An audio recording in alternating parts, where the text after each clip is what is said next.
रही हो और चाहे स्वयं राहुल गांधी जी रहे हो, हमेशा अपने सिवनी जिले में राहुल गांधी जी का आगमन हुआ है।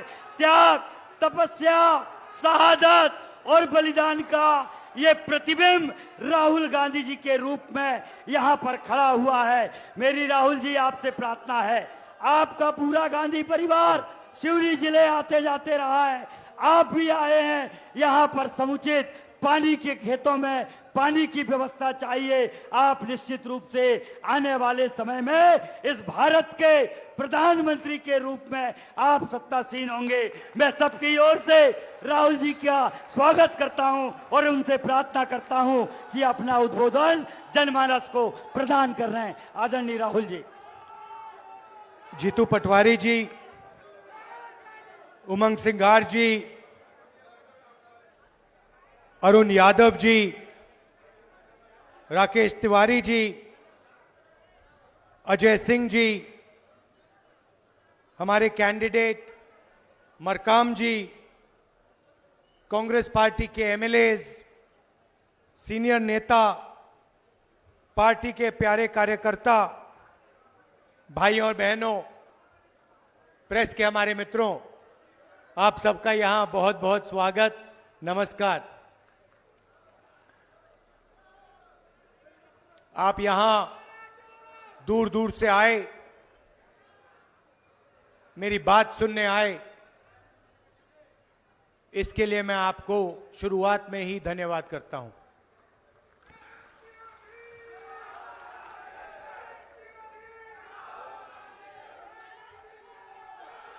यहां आदिवासी वर्ग के काफी लोग हैं। कांग्रेस पार्टी आपको आदिवासी कहती है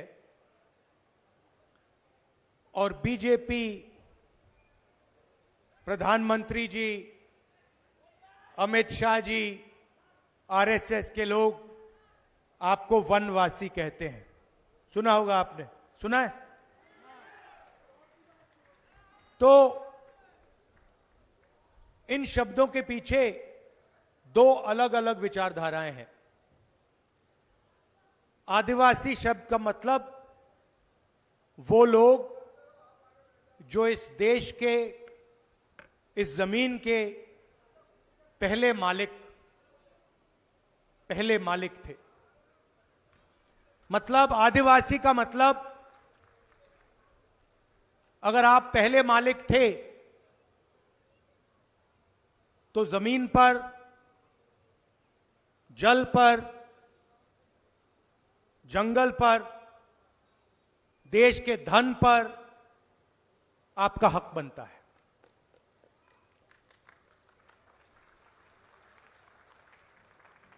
वनवासी का मतलब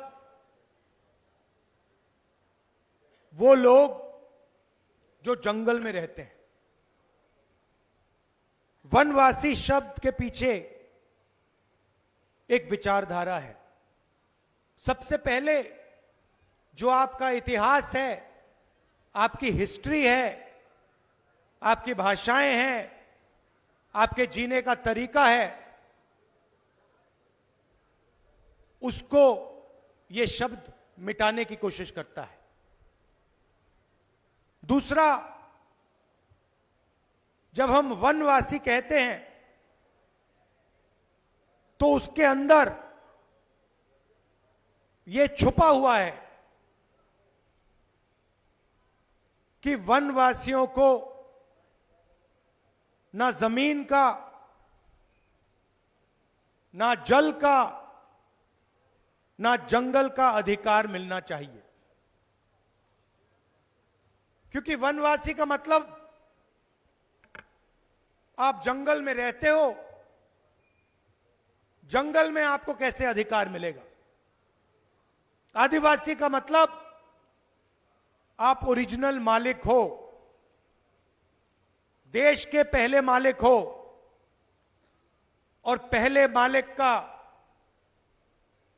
देश के धन पर, जल पर, जमीन पर, जंगल पर अधिकार बनता है। तो मैंने ये आपके सामने पहले बात रखी क्योंकि ये विचारधारा की लड़ाई है। देश में आपकी जगह कहां होनी चाहिए, उस बात की लड़ाई है। अब आप देखिए, छोटा सा आंकड़ा आपको देता हूं। आदिवासियों की आबादी देश में 8% है।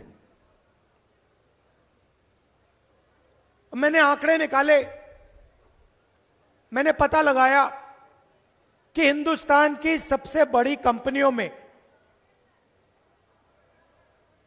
उनके मालिकों में आदिवासी कितने हैं, सीनियर मैनेजमेंट में आदिवासी कितने हैं। आप हैरान होंगे कि अगर आप हिंदुस्तान की 200 सबसे बड़ी कंपनियों की लिस्ट निकालो, उनकी मालिकों की लिस्ट निकालो, उनकी सीनियर मैनेजमेंट की लिस्ट निकालो, आपको वहां एक आदिवासी नाम नहीं मिलेगा। ये हमारे, मैंने कहा, प्रेस के मित्र हैं, मीडिया की कंपनी की लिस्ट निकालो, बड़े बड़े जो पत्रकार हैं उनकी लिस्ट निकालो, टीवी पर एंकर हैं उनकी लिस्ट निकालो, और मुझे एक आदिवासी इनमें से दिखा दो। एक आदिवासी आपको ना मीडिया में, ना कॉर्पोरेट इंडिया में, ना किसी संस्था में मिलेगा। हिंदुस्तान की सरकार को 90 लोग चलाते हैं। कौन चलाते हैं? आईएएस अफसर चलाते हैं। सही? हिंदुस्तान का जो बजट है उसे ये 90 अफसर बांटते हैं। तो मैंने पता लगाया 90 अफसरों में से आदिवासी कितने, आप जानते हो? एक। 90 में से एक अफसर आदिवासी है। आपकी आबादी 8% है, मगर देश में भागीदारी आपकी नहीं है। 90 अफसर देश को चलाते हैं, एक अफसर आदिवासी है। और भाइयों और बहनों, अगर बजट में 100 रुपया खर्च होता है तो आदिवासी अफसर 10 पैसे का निर्णय लेता है। 100 रुपए में से 10 पैसे की आपकी भागीदारी है। आबादी 8%, पहले मालिक आदिवासी,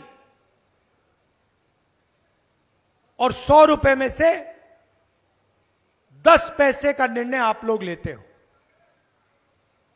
यह लड़ाई है। यह फर्क है बीजेपी में और कांग्रेस में। हम कानून लाए, पैसा कानून लाए, जमीन अधिकरण बिल लाए, ट्राइबल बिल लाए, आपको अपना अधिकार देने के लिए।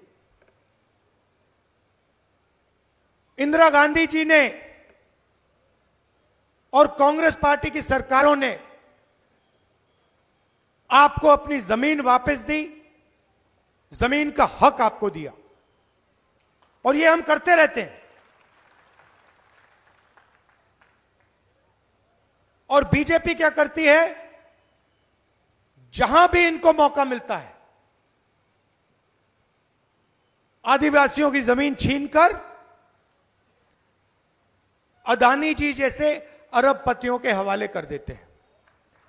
जब आदिवासी युवा पूछता है कि आपने हमारी जमीन ली, हमें आपने रोजगार नहीं दिया, आपने सही कॉम्पनसेशन नहीं दिया, आपने हमारी शिक्षा नहीं करवाई,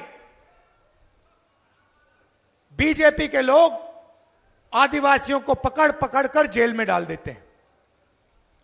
पता नहीं आपने वायरल वीडियो देखा या नहीं। बीजेपी का एक नेता मध्य प्रदेश में आदिवासी युवा के ऊपर पेशाब कर रहा था। देखा आपने? देखा ना? और वीडियो लेकर उस वीडियो को ये लोग वायरल कर रहे हैं। आप सोचिए, पहले आदिवासी युवा पर पेशाब कर रहे हैं और फिर उसी वीडियो को पूरे हिंदुस्तान में फैला रहे हैं कि पूरे हिंदुस्तान को मालूम पड़े कि बीजेपी के नेता ने एक आदिवासी युवा पर, आदिवासियों के भविष्य पर पेशाब की है। यह इनकी विचारधारा है, यह इनकी सोच है।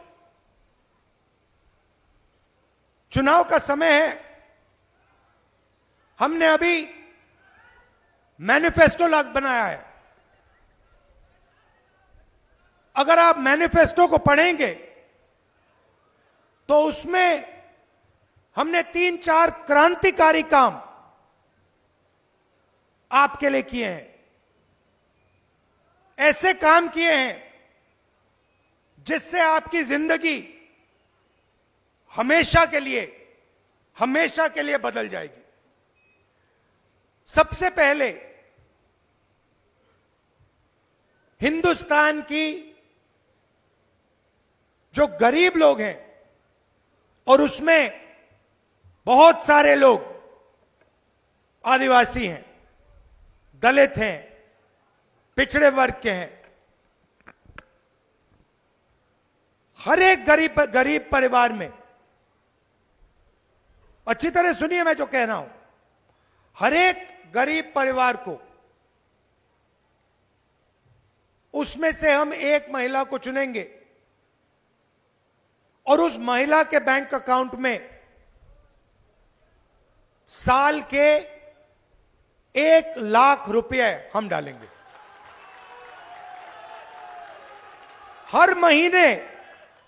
हर महीने सीधा उस महिला के बैंक अकाउंट में हजारों रुपए जाएंगे।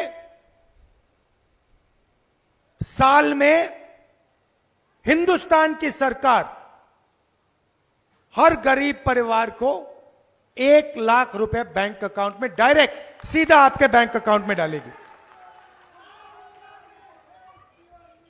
जो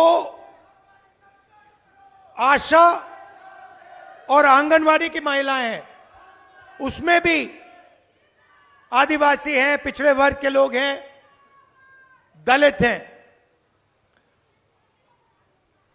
उनको जो आज पैसा मिलता है, सरकार आने के एकदम बाद उस पैसे को हम दुगना कर देंगे, डबल कर देंगे। अब आदिवासी युवा, पिछड़े युवा, दलित, गरीब घर के युवा एक सवाल पूछते हैं। मैं 4000 किलोमीटर चला, कन्याकुमारी से कश्मीर चला, और पूरे रास्ते युवाओं ने मुझे कहा, राहुल जी हमें रोजगार नहीं मिलता। मध्य प्रदेश में देश से सबसे ज्यादा बेरोजगारी है। नरेंद्र मोदी जी ने नोटबंदी की, गलत जीएसटी लागू की। जो छोटे बिजनेस वाले हैं, जो छोटी फैक्ट्रियां चलाते हैं, मिडिल साइज फैक्ट्रियां चलाते हैं, वो सब बंद हो गए। सिर्फ अदानी, अंबानी, ये अरबपति ये बचे हैं। तो रोजगार पैदा ही नहीं हो रहा। और पूरे देश में युवा एक ही सवाल पूछते हैं कि हमें रोजगार चाहिए। रोजगार कहां से मिलेगा, कैसे मिलेगा? आज मैं इस भाषण में आपको जवाब देने आया हूं। सबसे पहले हिंदुस्तान की सरकार में 30 लाख सरकारी वैकेंसीज हैं। 30 लाख सरकार के पास रोजगार है जो बीजेपी के लोग आपको देते नहीं है। वो आपको कॉन्ट्रैक्ट पे काम देते हैं, आपसे मजदूरी करवाते हैं, मगर सरकारी नौकरी आपको नहीं देते। इसीलिए हमारा पहला कदम, जैसे ही हमारी सरकार बनेगी, ये जो 30 लाख सरकारी नौकरियां हैं हम आपके हवाले कर देंगे।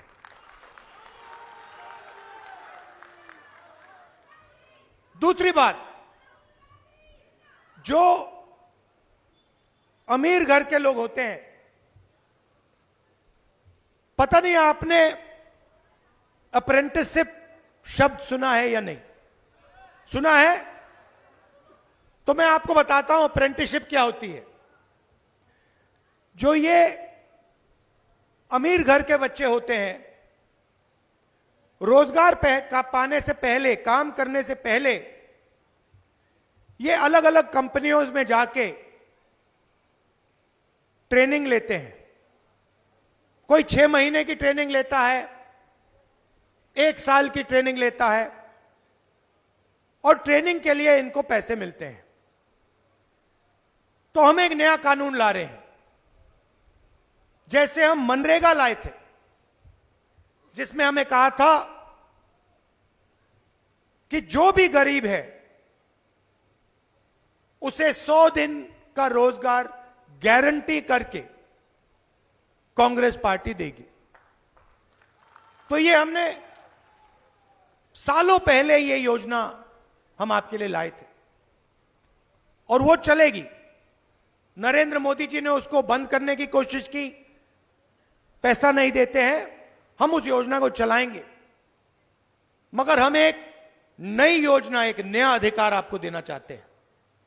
हिंदुस्तान के हर युवा को, हर गरीब युवा को, आदिवासी, दलित, पिछड़े वर्ग के, गरीब जनरल कास्ट के युवाओं को 1 साल की अप्रेंटिसशिप, साल का 1 लाख रुपया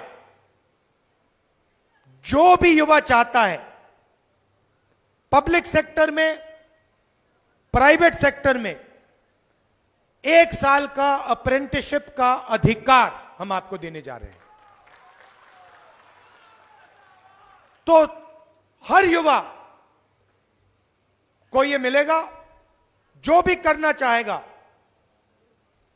वो बड़ी से बड़ी कंपनी में, सरकारों में, अस्पतालों में, अलग अलग संस्थाओं में उसे 1 साल की अप्रेंटिसशिप मिलेगी।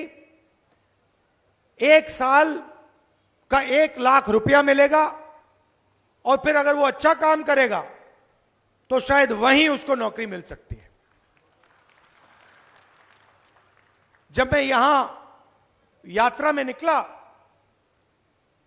युवाओं की एक शिकायत थी।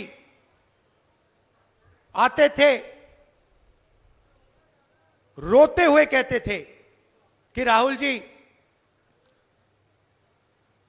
हमने सालों के लिए एग्जाम की तैयारी की, ट्यूशन का पैसा दिया, और जिस दिन चुनाव होता है उस दिन हमें पता लगता है कि बच्चों ने पैसा देकर पेपर खरीद लिया। हम पढ़े, हमने मेहनत की, और फायदा किसको हुआ?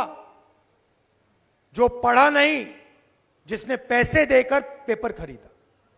यह आपकी शिकायत थी। तो युवाओं के लिए तीसरा काम, पेपर लीक के खिलाफ एक कानून, सख्त से सख्त कार्रवाई। और ये जो प्राइवेट कंपनियों से पेपर करवाए जाते हैं, चेकिंग की जाती है, सरकार बनते ही हम ये सारा का सारा बंद करवा देंगे। हमारे किसान भाई हैं, आपने देखा होगा नरेंद्र मोदी जी किसान बिल लाए, कानून लाए और लाखों किसान सड़क पे उतर पड़े। पंजाब में, हरियाणा में, मध्य प्रदेश में, पूरे देश में किसानों ने कानून का विरोध किया। किसान क्या चाहता है? किसान सिर्फ क्या? सही दाम। किसान ये कहता है कि देखिए, मुझे कोई फ्री गिफ्ट नहीं चाहिए, मुझे आपसे कोई तोहफा नहीं चाहिए, मगर जो मैं उगाता हूं, अपने खून पसीने से जो उगाता हूं, उसके लिए मुझे सही दाम मिलना चाहिए। बस यही कहता है किसान।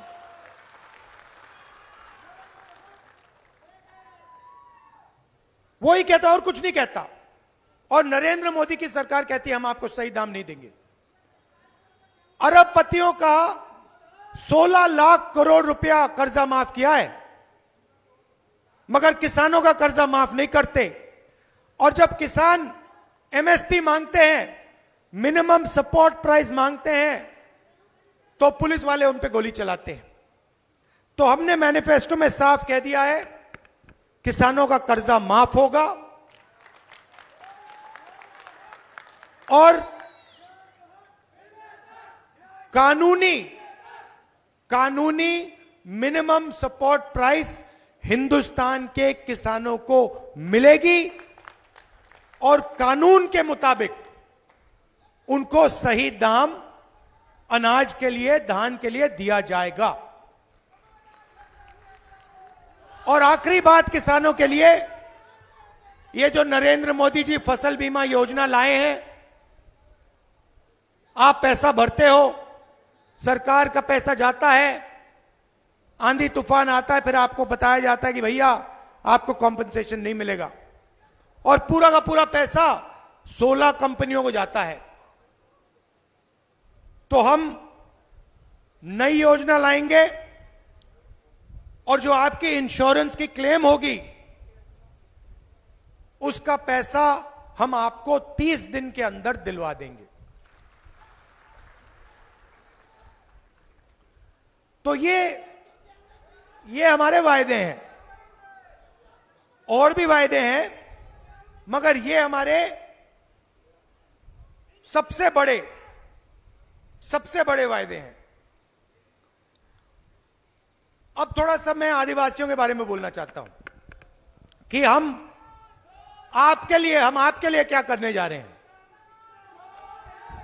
सबसे पहले, आपने सिक्स शेड्यूल सुना है? आप जानते हैं सिक्स शेड्यूल क्या है? मैं आपको बताता हूं। हिंदुस्तान में ऐसी जगहें हैं जहां पर छठे शेड्यूल का कानून होता है। उस कानून के मुताबिक जो लोकल सरकार होती है, वो ही सारे के सारे निर्णय, वहां के निर्णय लोकल सरकार लेती है। तो हमने निर्णय लिया है कि आदिवासियों को दिल्ली से नहीं चलाया जाएगा, भोपाल से नहीं चलाया जाएगा, लोकल एरिया से आदिवासी अपने एरिया में अपनी लोकल सरकार चलाएंगे और जो उनको निर्णय लेना है वो लेंगे। यह है सिक्स शेड्यूल। और हमने निर्णय लिया है, जहां भी देश में आदिवासियों की 50% से ज्यादा आबादी है, वहां पर सिक्स शेड्यूल हिंदुस्तान की सरकार लागू कर देगी कि आप लोकल एरिया में सारे के सारे निर्णय आप ही लो और आपको दिल्ली से, भोपाल से ऑर्डर लेने की कोई जरूरत ना पड़े। तो यह सिक्स शेड्यूल का मतलब है। और पूरे देश में हम 50%, जहां भी आबादी आपकी ज्यादा है 50% से, वहां पे हम सिक्स शेड्यूल लागू कर रहे हैं।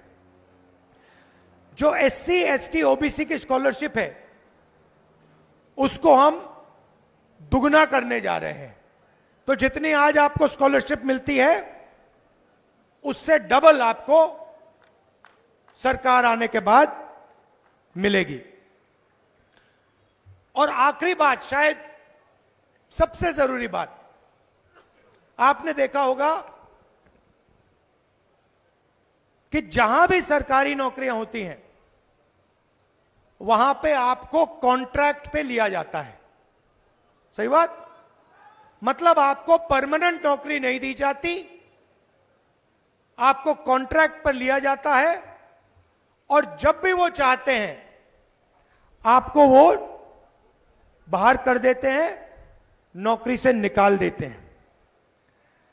तो हमने निर्णय लिया है कि ये जो कॉन्ट्रैक्टलाइजेशन है, कॉन्ट्रैक्ट की जो नौकरियां हैं सरकार में, हम इनको पूरी की पूरी को बंद कर देंगे और आपको PSUs में सरकार में कॉन्ट्रैक्ट से नहीं लिया जाएगा, मगर आपको परमानेंट नौकरी सरकार में और पब्लिक सेक्टर यूनिट्स में दी जाएगी।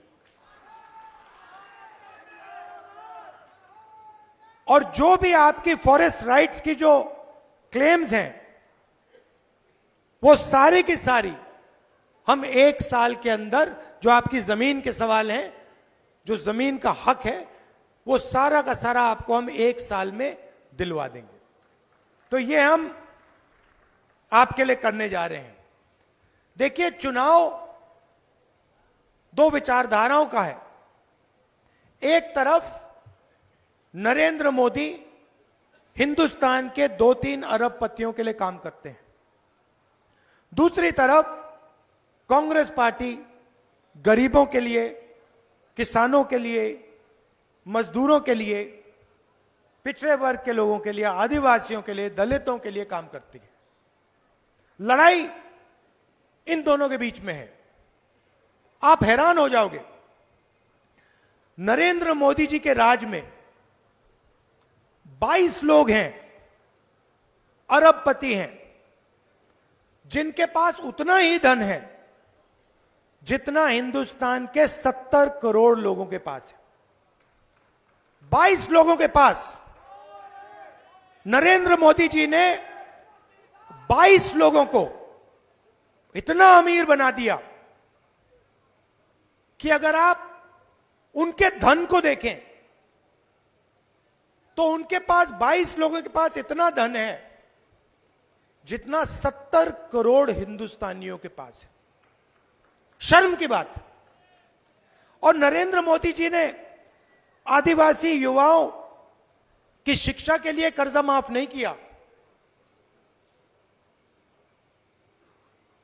छोटे दुकानदारों का कर्जा माफ नहीं किया, किसानों का कर्जा माफ नहीं किया, मजदूरों का कर्जा माफ नहीं किया, मगर सबसे बड़े अरबपतियों का 16 लाख करोड़ रुपया कर्जा माफ किया है। अब आप कहोगे भाई 16 लाख करोड़ रुपए तो हमें समझ नहीं आ रहा, मुझे भी नहीं समझ आता कितना है, इतना बड़ा नंबर है। मैं आपको बताता हूं, मनरेगा को चलाने में 60,000 करोड़ रुपए लगते हैं। नरेंद्र मोदी जी ने 22 लोगों का इतना कर्जा माफ किया जितना मनरेगा को चलाने में 24 साल चलाने में लगता है। 24 साल का मनरेगा का पैसा इन्होंने 20-25 लोगों के लिए माफ कर दिया। आप बैंक में कर्जा लेने जाते हो, आपको बाहर कर देते, भगा देते हैं। और हिंदुस्तान के सबसे अमीर लोगों का 16 लाख करोड़ रुपया, मतलब 24 साल का मनरेगा का पैसा उन्होंने ऐसे ही माफ कर दिया। 2 हिंदुस्तान बन रहे हैं, एक अरबपतियों का, यहां पलायन होता है, यहां आपको रोजगार नहीं मिलता, आप जाते हो दिल्ली, जाते हो अमीर लोगों के घर में काम करते हो,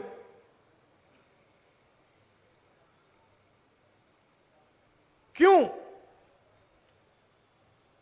क्योंकि एक तरफ 1-2% लोग हैं, वो कोई भी सपना देख सकते हैं, कुछ भी कर सकते हैं, और दूसरी तरफ